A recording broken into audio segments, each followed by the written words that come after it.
সেই জায়গা থেকে আমি বলতে চাই, আমরা মানুষের জানমালের নিরাপত্তা নিশ্চিত করবার জন্য আমাদের সাধ্যমতো সর্বোচ্চ ভূমিকা পালন করব। দলমত নির্বিশেষে সকল নিরপরাধ মানুষের সব ধরনের নিরাপত্তা বিধানে আমাদের নেতাকর্মী দেশবাসীকে আমি দায়িত্বশীল ভূমিকা পালন করার জন্য উদাত্ত আহ্বান জানাচ্ছি।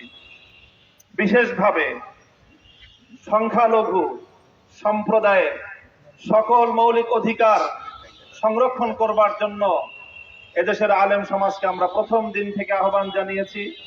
হেফাজতে ইসলামের নেতাকর্মীদেরকে তাদের পাশে দাঁড়াবার জন্য উদাত্ত আহ্বান জানিয়েছি। দেশবাসীকে আমরা ডাক দিয়েছি। আমাদের ডাকে এদেশের মানুষ অভূতপূর্ব সাড়া দিয়েছে। বিশ্ব গণমাধ্যমে বাংলাদেশের আলেম সমাজ, ইসলাম প্রিয় জনতার সাম্প্রদায়িক সম্প্রীতি প্রতিষ্ঠার ক্ষেত্রে বর্তমান সময়ের ভূমিকা সারা পৃথিবী জুড়ে বিশ্ব মিডিয়ায় প্রশংসিত হয়েছে। সকল ধর্মীয় সংখ্যালঘু যারা রয়েছেন, হিন্দু, বৌদ্ধ, খ্রিস্টান, কাদিয়ানি, সব সংখ্যালঘুদের তাদের জানের নিরাপত্তা, সম্পদের নিরাপত্তা, ব্যবসা বাণিজ্য প্রতিষ্ঠানের নিরাপত্তা, এমনকি তাদের ধর্মীয় উপাসনালয়ের নিরাপত্তা নিশ্চিত করা আমাদের দায়িত্ব।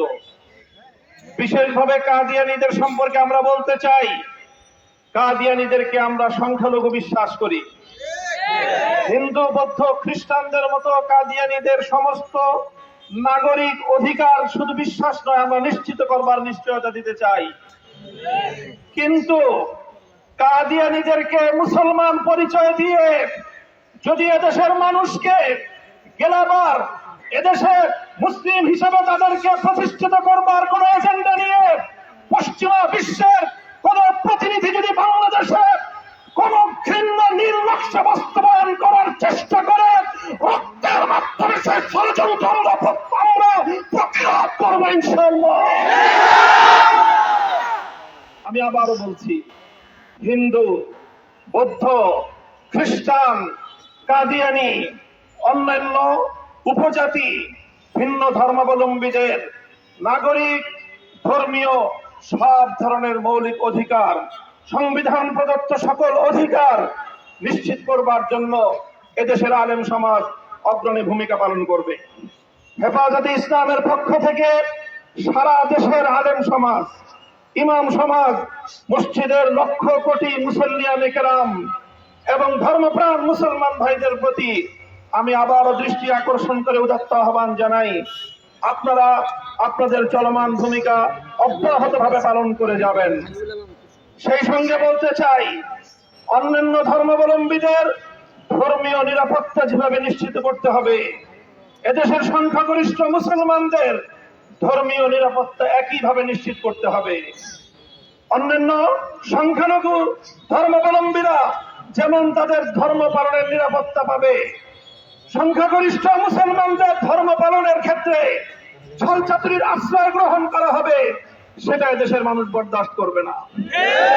কাজেই আমরা আবারও আমি এক কথাই আজকে বলছি, কাদিয়ানীদের প্রসঙ্গ বিশেষভাবে বলছি, তাদেরকে উচ্ছেদ করা, তাদেরকে কোনোভাবে ঘায়েল করা, তাদের জানমালের নিরাপত্তা বিঘ্নিত করা, তাদের ব্যবসা বাণিজ্য প্রতিষ্ঠানে তাদের ব্যবসায়িক অধিকার ক্ষুণ্ণ করা, এটা কোনোদিন আলেম ওলামা, হেফাজতে ইসলাম, ধর্মপ্রাণ মুসলমানদের কাম্য নয়। আমরা শুধু একটাই দাবি তুলতে চাই, কাদিয়ানীরা তাদের নিজস্ব ধর্মীয় পরিচয়ে তারা যে কোনো ধর্মীয় অধিকার ভোগ করতে পারবে, কিন্তু তারা কাদিয়ানী হয়ে, অমুসলিম হয়ে মুসলমানদের ধর্ম ইসলাম নাম ব্যবহার করবে, মসজিদের নাম ব্যবহার করবে, মুসলমানদের ধর্মীয় উপাসনালয় মসজিদের নাম ব্যবহার করে মুসলমানদের ধর্মীয় অধিকার ক্ষুণ্ণ করবে, এদেশের মুসলমানরা মুখে আঙ্গুল দিয়ে চুষবে না। কথা পরিষ্কার, আগামী দিনের ইন্টারিম গভর্নমেন্ট আসুন, স্বাগত জানাবো, সহযোগিতা করব, সকল ভালো কাজে আমাদেরকে পাশে পাবেন। আমাদের সন্তানেরা নিরলস ভাবে তারা কাজ করে যায়, নিঃস্বার্থ ভাবে কাজ করে যায়, গণমাধ্যম তাদেরকে প্রচার খুব একটা করতে চায় না।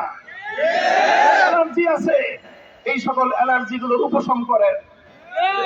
স্কুল, কলেজ, ইউনিভার্সিটির আমার সন্তানেরা যেভাবে তারা আন্দোলন করে ফ্যাসিবাদের পতন ঘটিয়েছে, প্রতিটি ক্ষেত্রে আমার মাদ্রাসার সন্তানেরাও তোমাদের সাথে হাতে হাত রেখে বাংলাদেশের ছাত্র জনতার ঐক্যের একটি অভূতপূর্ব দৃষ্টান্ত স্থাপন করেছে। রাজপথে আন্দোলনরত আমার সন্তানেরা যখন সংগ্রাম করেছে, সংগ্রামের সময় বুকের রক্ত দিয়েছে, নামাজের সময় হয়ে গেলে আল্লাহু আকবার, আশহাদু আন্না মুহাম্মাদুর রাসূলুল্লাহ আযান দিয়ে রাজপথে জামাতের সাথে নামাজ আদায় করে স্পষ্ট বার্তা তারা দিয়ে দিয়েছে, বাংলাদেশে নাস্তিক্যবাদের কোনো ঠাঁই হবে না, হতে পারে না। চলমান বৈষম্য বিরোধী এই আন্দোলনকে, এই সংগ্রামকে যদি কেউ নাস্তিক্যবাদ প্রতিষ্ঠার হাতিয়ার হিসেবে ব্যবহার করতে চায়, সে হাত আমরা ভেঙ্গে গড়িয়ে দেব। আমরা সব সময় শান্তিপ্রিয়, কিন্তু আমাদের ধর্মের ব্যাপারে, আল্লাহর পয়গম্বরের ইজ্জতের ব্যাপারে, আল্লাহর কোরআনের সম্মানের ব্যাপারে, ইসলাম ধর্মের গৌরব মর্যাদা রক্ষার ব্যাপারে আমরা আপোষহীন। কাউকে ছাড় দেওয়া হবে না। শান্তিপ্রিয় একটি সাম্প্রদায়িক সম্প্রীতির অনন্য দৃষ্টান্ত স্থাপন করে নতুন বাংলাদেশ এগিয়ে যাবে। বাংলাদেশের তৃতীয় স্বাধীনতা সার্থক হবে। আগামী দিনে আমরা সকলে মিলে একটি সৌহার্দ্যপূর্ণ পরিবেশে আমরা আমাদের দেশকে, জাতিকে সামনের দিকে এগিয়ে নিয়ে যেতে পারবো, সেই প্রত্যাশা ব্যক্ত করছি। ওয়া আখিরু দাওয়ানা আলহামদুলিল্লাহি রাব্বিল আলামিন।